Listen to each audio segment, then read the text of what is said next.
Hello everyone. First, I'd like to thank you all for coming, for attending this event.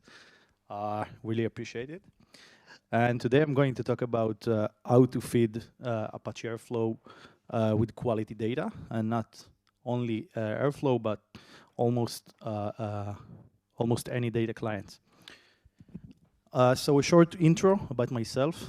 My name is Idan. I'm coming here from Israel.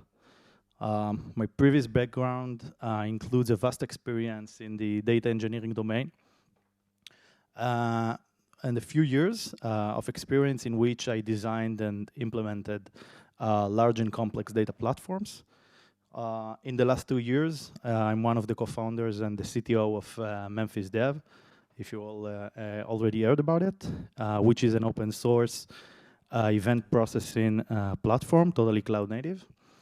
A bit about Memphis. So at the very basic layer, it offers the same functionality like Kafka of producing and consuming messages, but about 9 times faster in terms of time to value, and about 40 times less resources we need in order to operate the same scales.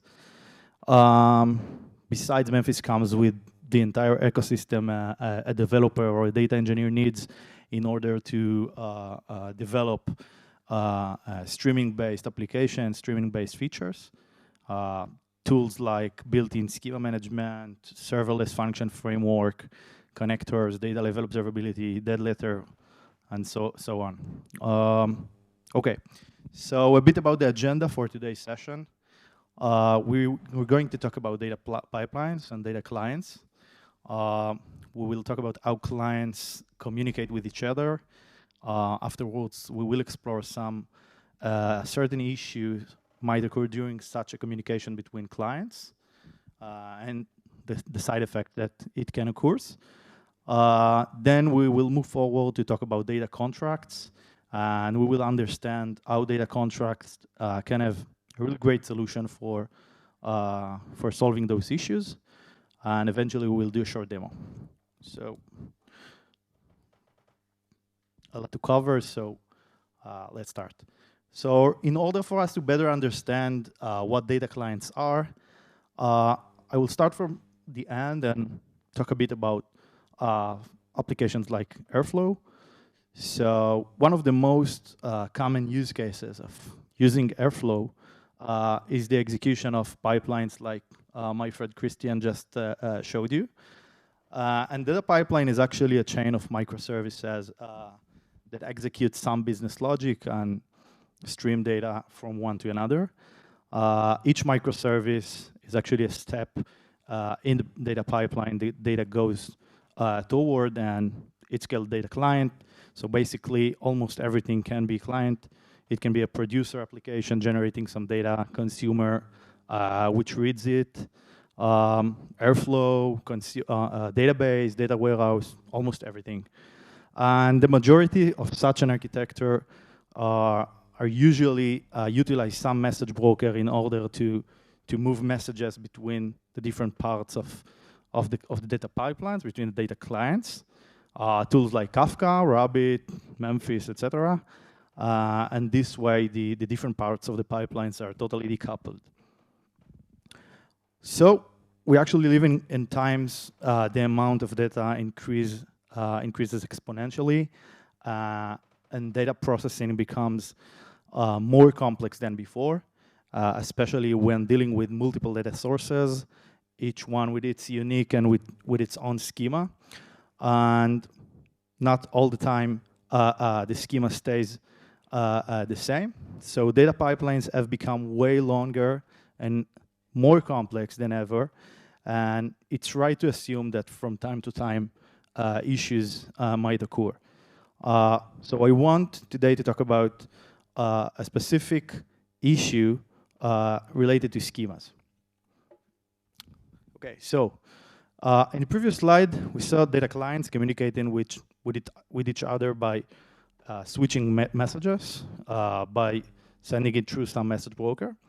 And these messages have some format, which it can be, I don't know, protobuf, JSON, Avro, you name it, and a structure, which is the fields inside.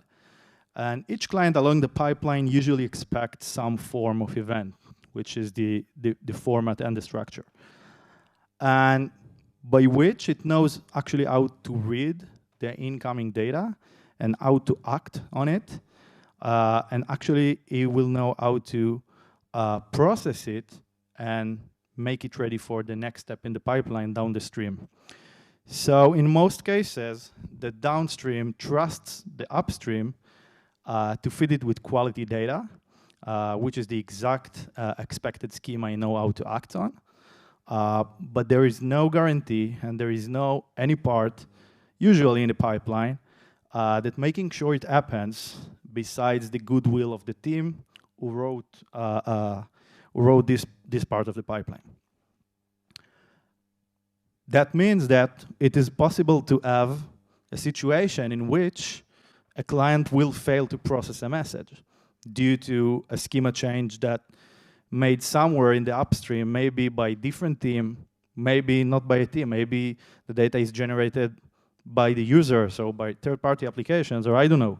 So this way of implementing data pipelines requires embedding the schema inside each client, and hence every single change we want to make to the schema upstream requires us to update actually all the clients along the pipeline.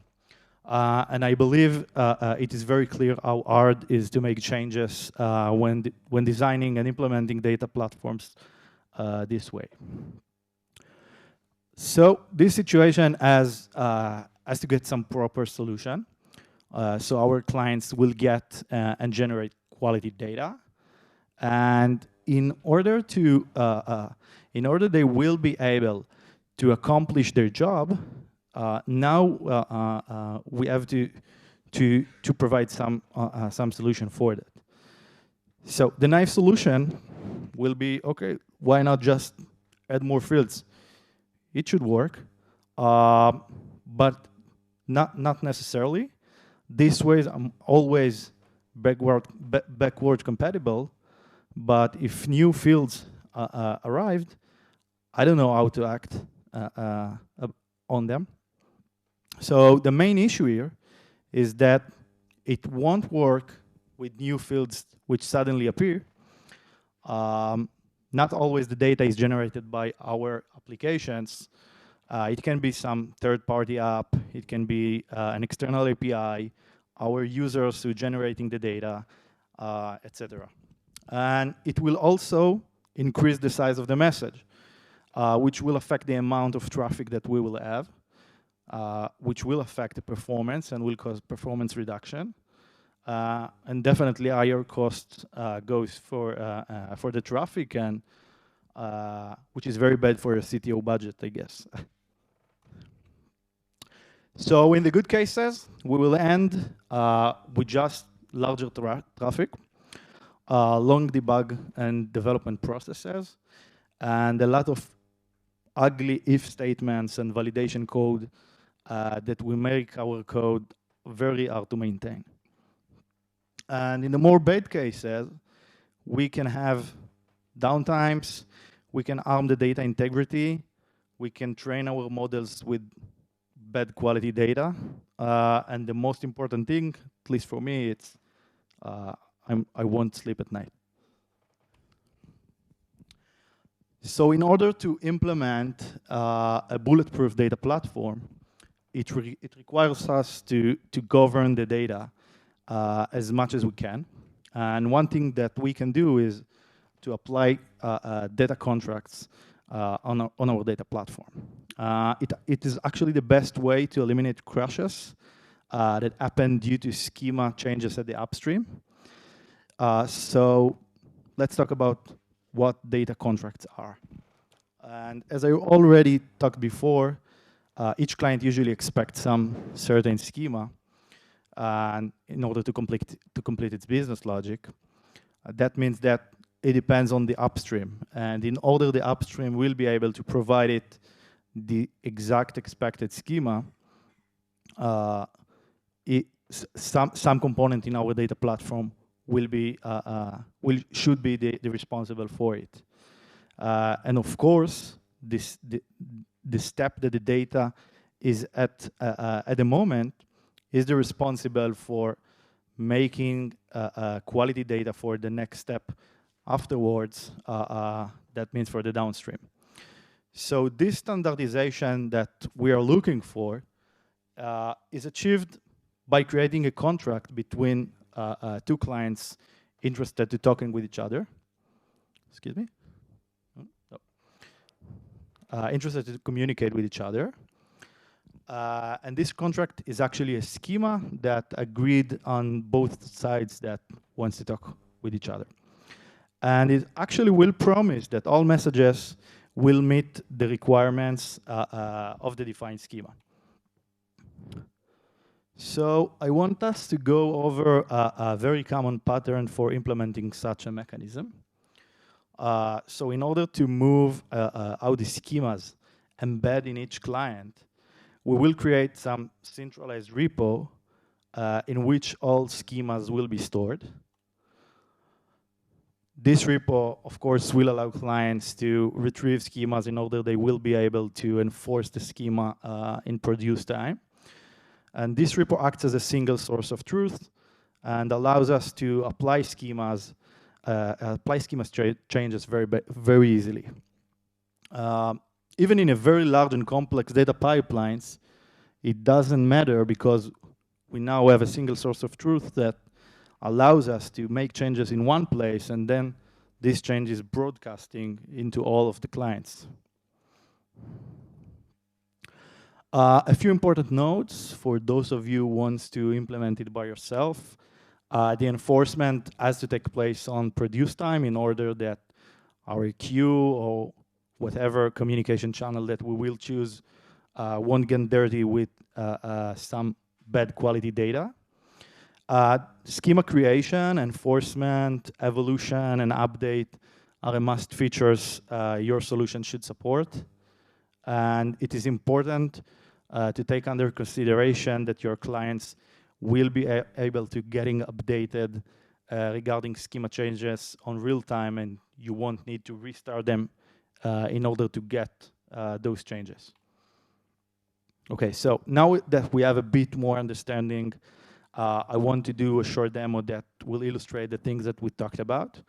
I'm not going to implement the data contracts mechanism by myself, though I'm making use of an existing solution. There are a few like Confluent Schema Registry, AWS Glue, and Memphis Schemaverse. In my demo, I'm going to utilize the Memphis Schemaverse feature. So a quick overview about what we are going to see. We are going to see a data pipeline containing two clients communicating with each other by using Memphis stations. Stations is like topic, like queues. The first is getting hotel room bookings from multiple websites, from multiple data sources. It is responsible to add a field into the raw event indicating the event source and actually push it into the Memphis station. And the second part of the pipeline, it's the consumer application, which consumes messages from the station and stores the raw event in MongoDB for post-processing jobs. And of course, execute the order. And besides the data pipeline, the very short data pipeline, we will have a job in Airflow that is triggered daily at the end of the day, querying the data at Mongo and generating a report containing the amount of bookings per source. So, sounds simple. So, 1 second. Let's do this.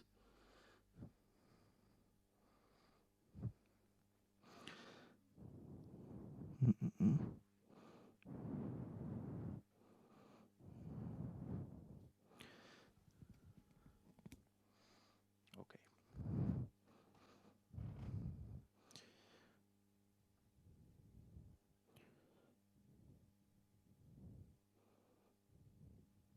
Okay. So I have the code in here, and before then, I will go to the Memphis UI. Okay, so when installing Memphis, which is the very basic layer message broker, you'll get this UI, which allows you to browse different stations, to monitor your cluster and things like this. And in order to start my application, I told you that we have two parts in data pipeline. So let's go and we'll see them. So I have a Node.js, simple Node.js application. This is the consumer application code. I can see that I'm creating a connection with Memphis, creating a connection with Mongo. You see my screen, yes? Creating a consumer, which is part of a consumer group, and start listening for incoming messages from the station. For each station, I just store it in Mongo and actually make the order, which is just printing it out. The second part is the producer application, which also connecting with Memphis, creating a producer, and for simulating data comes from different sources. I created a CSV file containing different schema for each row, and the producer is actually pushing it into the station after he adds the source field indicating the event source. And in the end, we will have the DAG file for Airflow that I will talk about in a minute. So let's make it run. First, I will run the consumer. Of course. That's fine? Okay, so I will jump to the Memphis UI to see that everything has been created successfully. So yeah, I see a station has been created and a new consumer joins in and is listening for new messages. And I will trigger up my producer application. Okay. And okay, great. I see that my consumer starts to getting messages and handle them. In the Memphis UI, yeah, I see that 525 messages are now inside. And let's check if they are already reached Mongo. So, okay. Okay, so yes, they are here. Let's see that all of them, yeah, 525. Okay, great. So until then, everything seems very simple. Everything is work. But let's reach to the last part of the pipeline, which is the Airflow job that I told you before. So I've created a very simple DAG that retrieve this data from Mongo and should generate a report and actually print out each source with its amount of bookings. So let's try to just run it.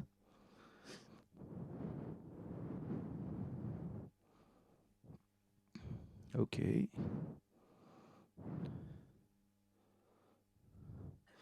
Okay, so the retrieval of the data from Mongo is succeeded, but something with the processing has failed. And if I will go to the logs, I can see that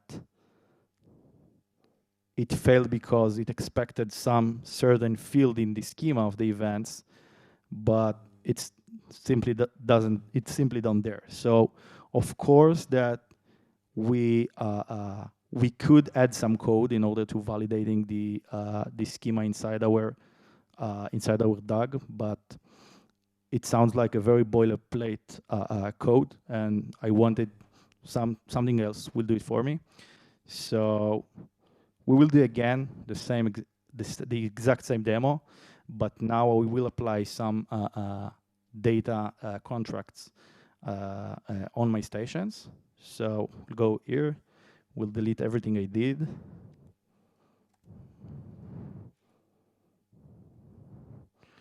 Also from Mongo.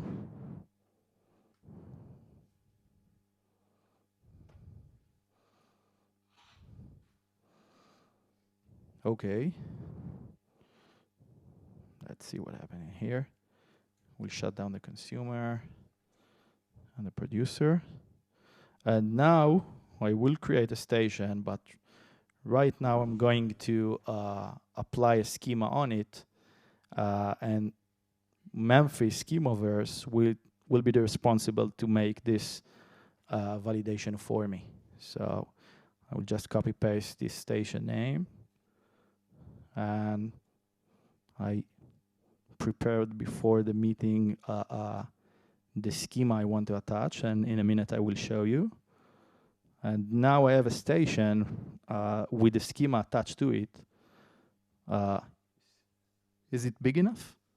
Is that okay? Okay, so I have a JSON schema in here, contains some fields, but I have a very specific constraint of required fields, which is the source. If you remember in the example before, the source field is the one who caused my Airflow job to fail. So everything is ready. Let's go to the station overview. So again, I will spin up the consumer application and the producer application. Okay, something is happening. I can see that in my producer application, I get some exceptions, 6 exceptions about 6 different messages that did not contain the source field.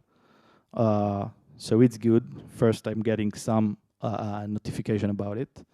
I see that the consumer gets some messages, but now if you noticed, I have 6 messages less than the previously example.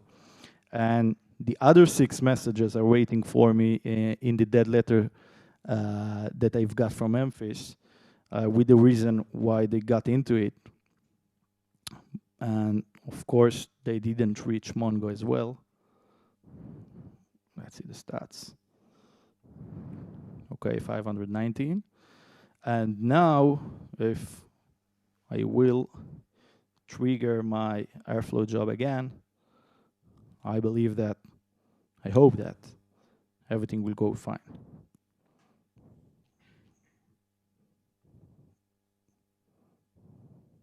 One second.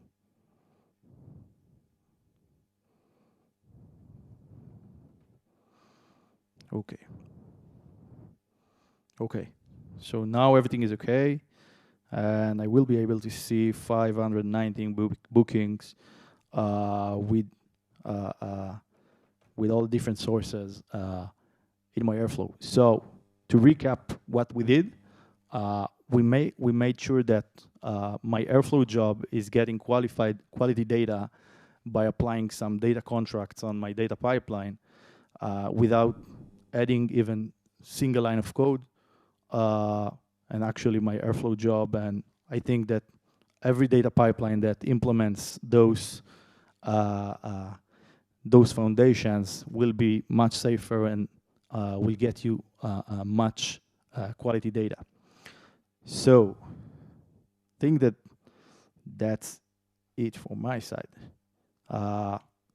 Okay, thank you very much. That's fine. If somebody has some questions, I will be glad to answer.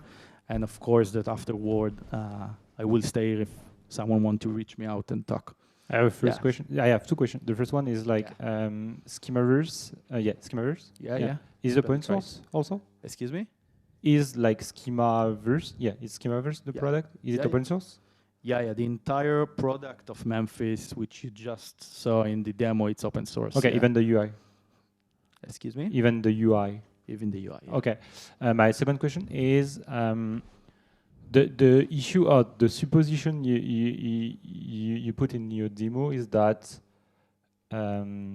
all the producers and consumers that are doing stuff with data are going to apply data contracts, because you don't use any of the schema validation on the Airflow side. On the Airflow side, you just realize on the fact that people put correct data in Mongo, but in the reality, this isn't the case. Like, people will put shit in Mongo, even if they say that they use data contract. So is there a way, like in Airflow, to also enforce like the schema validation? Okay, so basically, in case that you will use the Memphis schemaverse features inside your tasks in your Airflow DAG, so yeah, it will be able to enforce schema inside Airflow, so yes. But in this demo, I used Mongo as some kind of data warehouse on which Airflow triggered some post-processing jobs, you know, to do some stuff. So yes, when you're using some NoSQL database, I guess that you don't know what will wait you over there. So yeah, you should getting prepared for it. Yes. Yeah. Okay. Is there any other question? Yeah. Thank you. How do you handle schema validation when you have multiple producers on the same topic? Okay, great. So Because when you upgrade, how do you upgrade them, basically? Okay. So actually, when creating a producer behind the scenes, the producer and Memphis are connected by TCP connection, and Memphis is acting as the centralized repo that I just saw. So Memphis is actually triggered an update event that sent into the different producers of the station topic, and then every producer updating its local cache. And from now on, every single event before pushing into the station will go through a validation process. Hence, we can, you know, detect bad messages that did not stand for the schema on real time without the need to restart the producer. Is that answering your question? I'm not quite sure. Because at some point, if you need like new features on your producer, you need to update them to add the new feature. Okay, so you versioning. Anything you need to add actually to the message because you have a new functionality on your producers. But Okay. if your producers are not centralized and they still write to the same topic, and you've enforced a contract on the topic, how do you manage the upgrade process? Because you can't restart all the producers exactly at the same time. Right. So they will be compliant to the schema at a different point in time. Okay, so I guess that the answer for this one is not to choose to use the schemaverse as a very strict mode in a very strict mode, maybe in more light mode, I guess. In my example, if you just saw, I define a constraint of a required field, and required field is very, let's say, tough constraint. It will cause messages to fail. So in case that you wanted to, you know, to apply a new schema but make it slightly and smoothly, I guess that don't use the strict mode of the schemaverse. This for one. For another, we are working on the ability to applying different schemas to different producers. And then you can work with your producer with an approach of such an A/B testing, okay? And in this approach, some of your producers will be able to keep producing messages with the old schema in order, you know, to keep working and to still be operative, and the other producers will start to work with the new one. Okay, and a related question that also comes from production. Can you redrive the DLQ messages? Okay, the dead letter one? Yeah. Yeah, so actually you can resend them Okay. into the station. You actually, you can edit them in order they will be able to getting inside and resend them into the station. And of course, you can also consume it programmatically from the SDKs, yes. Okay, and so what happens if you upgrade the schema contracts while you still have some messages in the DLQ?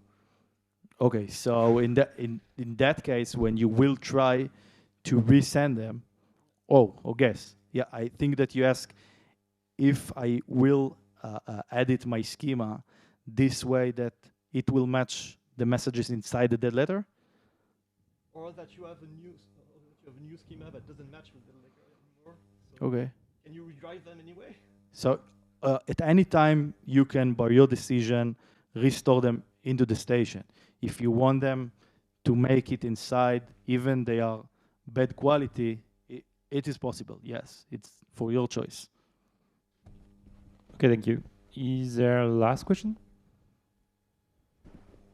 Oh yeah, there is a last one. Give it to me. Thank you. It's a cool mic. Yeah.